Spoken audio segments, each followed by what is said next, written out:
শিশুদের পার্কগুলো যেন মাদক সেবনের আখড়ায় পরিণত না হয় সেদিকে নজর রাখতে কাউন্সিলরদের প্রতি নির্দেশনা দিয়েছেন প্রধানমন্ত্রী শেখ হাসিনা। সকালে ঢাকা দক্ষিণ সিটি কর্পোরেশনের 4টি উন্নয়ন প্রকল্পের ভিত্তিপ্রস্তর স্থাপন অনুষ্ঠানে নির্দেশনা দেন তিনি।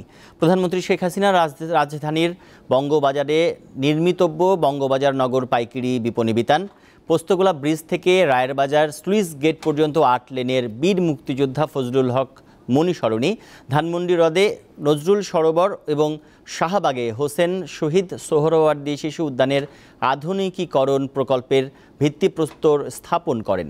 এ সময় দেশবাসীকে নির্দিষ্ট স্থানে পশু কুরবানির আহ্বান জানিয়ে সরকার প্রধান বলেন, এজন্য আরও আধুনিক ব্যবস্থা গড়ে তোলা হচ্ছে।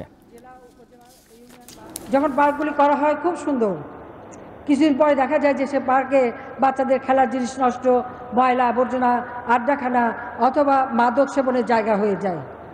আপনার যার যার এলাকা অবশ্যই আপনাকে দেখতে হবে এই পার্কগুলি যেন এভাবে যথেচ্ছাচার ব্যবহার না হয়, মাদকা সেবনের জায়গা না হয়, আর সেই জায়গাগুলি যেন নষ্ট না হয়।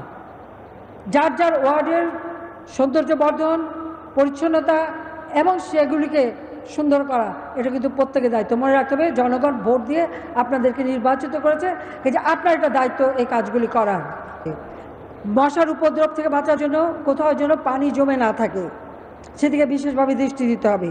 নিজের ঘর বাড়ি সেই সাথে সাথে আশেপাশেও যেন কখনো পানি জমে না থাকে, মশার প্রজনন জন্ম যেন ক্ষেত্র যেন তৈরি না হয় সেদিকে বিশেষভাবে দৃষ্টি রেখে পরিষ্কার পরিচ্ছন্ন থাকার ব্যবস্থা করবেন।